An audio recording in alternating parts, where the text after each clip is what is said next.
The day I legally destroyed an entire HOA beautification project, I wasn't angry. I wasn't looking for revenge, and I definitely wasn't trying to start a neighborhood war. The funny thing is, by the time those trees disappeared, the HOA had already been warned, already been given proof, and already made a conscious decision to ignore both. That's what makes this whole story so strange. Because in the end, nobody stole anything, nobody vandalized anything, and nobody broke the law. The only thing that disappeared was a row of trees that never should have been there in the first place. My name is Ethan Walker, and I own a piece of agricultural land just outside of town called Cedar Ridge, about 40 minutes north of the city. I've had that property for nearly 20 years. Long before the subdivision next door existed, before the sidewalks, before the decorative entrance signs, before the HOA newsletters and community committees, there was just open farmland stretching across the valley. Back then, the area felt quiet enough that you could hear coyotes at night and tractors from half a mile away. When developers eventually bought the neighboring acreage and started building houses, I didn't object. Progress happens. People need places to live. Besides, the construction stayed on their side of the property line, and I stayed on mine. For years, things were surprisingly peaceful. The subdivision grew, families moved in, kids rode bikes along the sidewalks, and every now and then I'd wave at someone walking their dog near the fence line. I wasn't part of their community, and they weren't part of mine, but we coexisted without any issues. My property sat along the northern edge of the neighborhood. A long stretch of pasture bordered the backside of several homes, separated by a surveyed property line marked with steel pins that had been recorded with the county long before the subdivision ever existed. There was no confusion about where my land ended and theirs began. The markers were visible. The survey maps were public records. The fence line had been there for years. Everything was straightforward, or at least I thought it was. One spring morning, I was driving my utility vehicle across the pasture checking fence posts after a week of heavy rain when I noticed something unusual near the back corner of the property. At first, I couldn't quite tell what I was looking at. From a distance, it looked like a row of sticks poking out of the ground. As I got closer, I realized someone had planted trees. Not one tree, not two, an entire row of them. Young maple saplings stood neatly spaced every 15 or 20 feet. Each one had support stakes driven into the soil, plastic watering bags wrapped around the trunks, mulch circles carefully arranged around the base. Whoever planted them had taken their time. This wasn't some random homeowner planting a tree over a weekend. This was an organized project. I stopped the vehicle and just stared for a moment. Then I laughed, not because it was funny exactly, but because my first thought was that somebody had made an honest mistake. Maybe a landscaping crew had misread a map. Maybe they thought the property line was somewhere else. It happens. I wasn't worried. I figured somebody would notice eventually and move them. A few days later, though, I got my answer. Every month, the HOA mailed newsletters to nearby residents, even some of US who didn't belong to the association. Most of the time, I tossed them straight into the recycling bin. But that afternoon, one headline caught my attention. Community Shade Initiative successfully completed. Well, that sounded familiar. I sat down at the kitchen table and started reading. According to the article, volunteers from the HOA had spent the previous weekend planting dozens of maple trees to enhance a walking path along the northern boundary of the neighborhood. The board described it as an investment in community beauty and future property values. There were even photos of smiling residents holding shovels. One picture included a section of fence I recognized immediately. My fence. That's when I stopped smiling. The walking path they described wasn't actually HOA property. It ran along the edge of my pasture. The trees in the photographs were the exact same trees I'd found several days earlier. I pulled out my survey records that evening just to eliminate any possibility that I was missing something. I walked the boundary again the next morning, carrying copies of the maps. The steel markers were exactly where they'd always been. The measurements matched perfectly. Every single maple tree sat several feet inside my property line. Not on the boundary. Not near the boundary. Inside it. There was no utility easement. No public access agreement. No conservation easement. Nothing. Just private land. The more I thought about it, the stranger it became. Nobody had contacted me. Nobody had asked permission. Nobody had knocked on my door. The HOA had simply decided to plant trees on land they didn't own and apparently expected nobody to question it. Still, I wasn't looking for a fight. I drafted a polite email to the HOA board president, a woman named Sharon Mitchell. I attached copies of the county survey, highlighted the property line, included photographs of the markers, and explained the situation as clearly as possible. The message couldn't have been more straightforward. The trees were planted on private property. They needed to be relocated before they became established. I even wrote that I understood mistakes happen and that I was happy to give them reasonable time to move everything. Then I hit send and waited. At that point, I genuinely believed the issue would be resolved within a week. What I didn't know was that the response I was about to receive would change everything and turn a simple landscaping mistake into a lesson the entire neighborhood would remember for years. About a week later, I received a response from Sharon, and the moment I finished reading it, I knew this situation was no longer about trees. It was about entitlement. The email started pleasantly enough. She thanked me for reaching out, thanked me for providing documentation, and thanked me for supporting community improvement efforts. Then came the part that made me read the message twice just to make sure I wasn't misunderstanding it. According to Sharon, the board had reviewed my concerns and concluded that the maple trees provided a significant benefit to the neighborhood while creating little to no burden on my property. Because the trees were decorative, small, and intended for public enjoyment, the board believed the best solution was to leave them where they were. I sat back in my chair, staring at the screen. There was no mention of moving the trees. No apology. No acknowledgement that they had planted them on land they didn't own. Their entire position seemed to be that because the project was nice, ownership somehow became negotiable.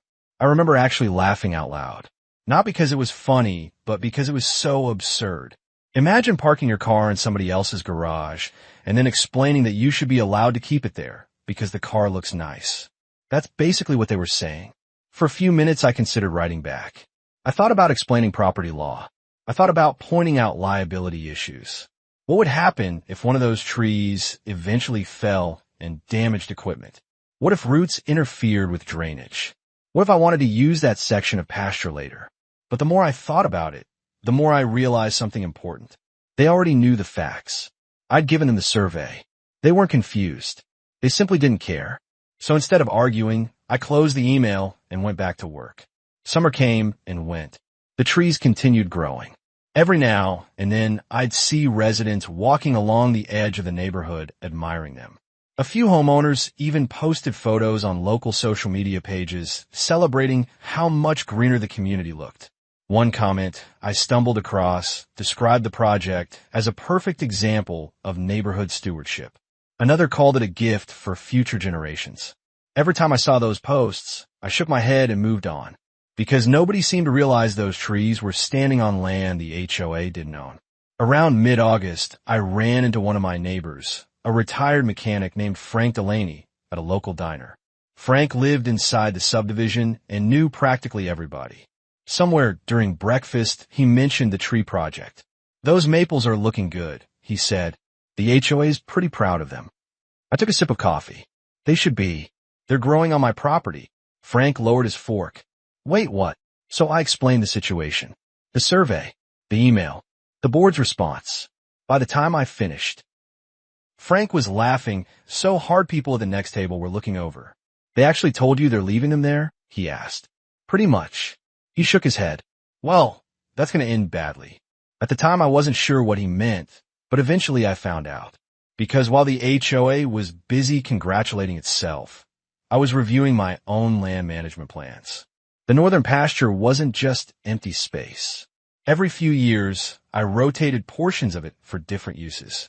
Sometimes equipment storage, sometimes hay production, occasionally clearing work near the fence line. In fact, I had already been considering some maintenance projects for the fall. Several volunteer trees had started growing near the boundary. Brush was creeping into areas I wanted to keep open. The maples simply happened to be standing in the middle of a section scheduled for cleanup. Now here's the part some people misunderstand when they hear this story. I didn't create a fake project to remove those trees. I didn't hire contractors out of spite. The maintenance work was legitimate and long overdue. The HOA's mistake was assuming that because I wasn't immediately using the land, I would never use it. Landowners hear that kind of logic all the time. If a field looks empty, people start imagining it's available. If property isn't actively developed, they assume it doesn't matter. But ownership doesn't disappear just because somebody else sees potential. By early October, I contacted a local forestry contractor named Mark Jensen. I'd worked with his company before. They handled small-scale agricultural clearing projects throughout the county. We met on the property one cool morning while fog still hung over the pasture. Mark stepped out of his truck carrying a clipboard. "What are we looking at?" he asked. I showed him the boundary line and explained which areas I wanted cleared. We walked the fence together. Eventually we reached the row of maple trees. Mark stopped. "These part of the job too?" I nodded. "Everything inside the property line." He looked toward the subdivision. "I'm guessing there's a story here." "There's definitely a story." After I explained what happened, he let out a low whistle. "Well," he said, "ownership's ownership." Exactly. That was the entire point. A few weeks later, the permits were finalized and the work was scheduled. Meanwhile, the HOA continued acting as if their project was permanent. Another newsletter arrived celebrating successful landscaping efforts throughout the community. The maples were featured again. This time the article talked about how future generations would enjoy their shade. I remember reading that sentence while sitting on my porch and nearly choking on iced tea. Future generations were about to be very disappointed. The work crew arrived shortly after sunrise on a crisp autumn morning. The air smelled like fallen leaves and damp earth. 2 trucks pulled into the field, followed by a compact skid steer and a wood chipper. The crew unloaded equipment while I reviewed the site map one final time. Everything was clearly marked. Every instruction was documented. Every property boundary was verified. There would be no confusion about what belonged where. Around 8 o'clock, the first truck started moving toward the fence line. That's when things became interesting. Apparently, someone in the neighborhood noticed the equipment. Within half an hour, several residents had gathered near the walking path, watching from a distance. At first, they probably assumed routine maintenance was taking place. Then the crew reached the maples. One worker wrapped a strap around the first tree. The skid steer backed into position. A few seconds later, the sapling lifted cleanly out of the ground. Across the fence, I saw people pointing. Somebody pulled out a phone. Another resident hurried away, presumably to call someone from the HOA.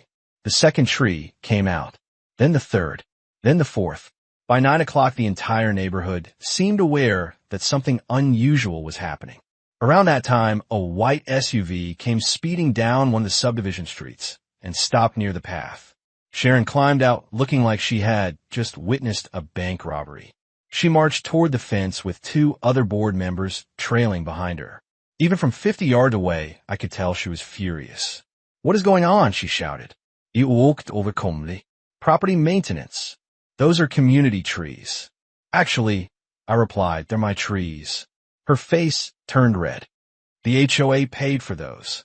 The HOA planted them on private property after being notified in writing that the land wasn't yours." For a moment, nobody said anything. You could almost hear the gears turning. Because she knew I was right. She had received the survey. She had received the photographs. She had made the decision to leave them there anyway. One of the board members stepped forward. "Surely we can discuss this before removing everything." I looked toward the crew. By then, half the row was already gone. Wood chips filled the trailer. "We already discussed it," I said. "Several months ago." The silence that followed was probably the loudest silence I've ever experienced. Sharon glanced at the remaining trees, then back at me, then toward the growing crowd of residents watching from behind the fence. For the first time since this started, she seemed to realize the board's decision had consequences. Real ones. And those consequences were happening in front of an audience. For a few seconds, nobody moved. The crew kept working. The chipper kept roaring, and another maple disappeared into the trailer while Sharon stood there searching for an argument that no longer existed. The problem with ignoring facts for several months is that eventually reality shows up with paperwork. She looked at me and said, "You're really going to remove all of them?" I remember shrugging. "You mean my trees?" That probably wasn't the answer she wanted. One of the residents standing nearby let out a laugh before quickly pretending to cough. Another person turned away, trying not to smile. The atmosphere had shifted completely. A few months earlier, the board had been celebrating a community improvement project. Now the same project was being dismantled piece by piece, and everyone watching understood why. Nobody could honestly claim they hadn't been warned. Sharon tried one last approach. Her voice softened. These trees were meant to benefit everyone. I nodded. I don't disagree. But benefiting everyone doesn't give anyone ownership of land they don't own. She opened her mouth, then closed it again. There simply wasn't much left to say. By noon, the last maple tree was gone. The crew finished grinding the remaining brush, leveled the soil, and cleaned the entire area. If someone had visited the property the next day without knowing the story, they never would have guessed a landscaping project had existed there at all. Just open pasture stretching along the fence line exactly as it had looked before the HOA decided to improve it. The crowd slowly dispersed. The board members left. Sharon climbed back into her SUV and drove away without another word. I watched the vehicle disappear around the corner and honestly felt something I hadn't expected. Relief. Not victory. Not satisfaction. Relief. Because the dispute had never been about trees. It had been about a principle. The moment people start believing good intentions are more important than property rights, boundaries stop meaning anything.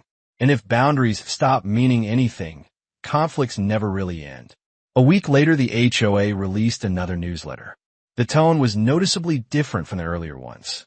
Gone were the cheerful headlines and smiling volunteer photos. Instead, there was a short paragraph explaining that certain landscaping features near the northern boundary had been unexpectedly removed during private land maintenance activities. That wording made me laugh. Unexpectedly removed. As if the board hadn't received months of advance notice. As if the survey maps had never existed. As if reality had somehow arrived out of nowhere and surprised everybody. Interestingly, nobody from the HOA ever contacted me again. No demand letters arrived. No legal threats appeared. No request for reimbursement showed up in my mailbox. They knew exactly why. Any attorney who looked at the facts would have reached the same conclusion in about 30 seconds. The trees had been planted on private property. Once they were planted, they became part of that property. End of story. Over the following months, I occasionally ran into residents from the subdivision. Some agreed with me. Some thought I should have let the trees stay. A few admitted they understood both sides. The most interesting conversations came from people who quietly confessed they were frustrated with the HOA for creating the situation in the first place. One homeowner told me, honestly, if they'd just asked permission, this probably never would have happened. And he was right. That's the part that still sticks with me. I was never opposed to community improvements. I wasn't against trees. I wasn't trying to make anybody's neighborhood less attractive. If someone had knocked on my door at the beginning and said, "Hey, Ethan, we'd love to plant a few maples near the path. Would you be willing to discuss it?" We probably could have found a solution. Maybe a license agreement. Maybe a different location. Maybe a compromise that worked for everyone. But that conversation never happened. Instead, a group of people convinced themselves that because they liked an idea, they didn't need permission. That's a dangerous mindset, whether you're talking about trees, fences, driveways, or anything else involving someone else's property. To this day, the walking path still runs along the edge of my pasture. Residents still use it. Kids still ride bikes there. People still walk their dogs and weeds. The only difference is that now there's open grass where a row of maple trees once stood. Every time I drive past that section, I think about how easily the entire conflict could have been avoided. A simple conversation would have saved months of frustration, thousands of dollars in landscaping costs, and a very public lesson in property rights. But maybe that's why the story resonates with so many people. It isn't really about land. It's about respect. Respect for boundaries. Respect for ownership. Respect for the idea that doing something nice doesn't automatically make it right. And sometimes the most powerful response isn't yelling, threatening lawsuits, or creating drama. Sometimes it's simply allowing people to experience the consequences of decisions they knowingly made. So now I'm curious what you think.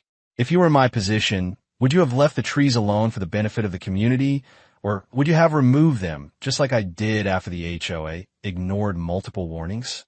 And if you were on the HOA board, would you have handled the situation differently once you learned the trees were planted on private property? Let me know down in the comments, because these kinds of disputes always spark strong opinions, and honestly, that's what makes them so fascinating. If you enjoyed this story, don't forget to like the video, subscribe to the channel, and share it with someone who's dealt with an HOA, a difficult neighbor, or a property line dispute.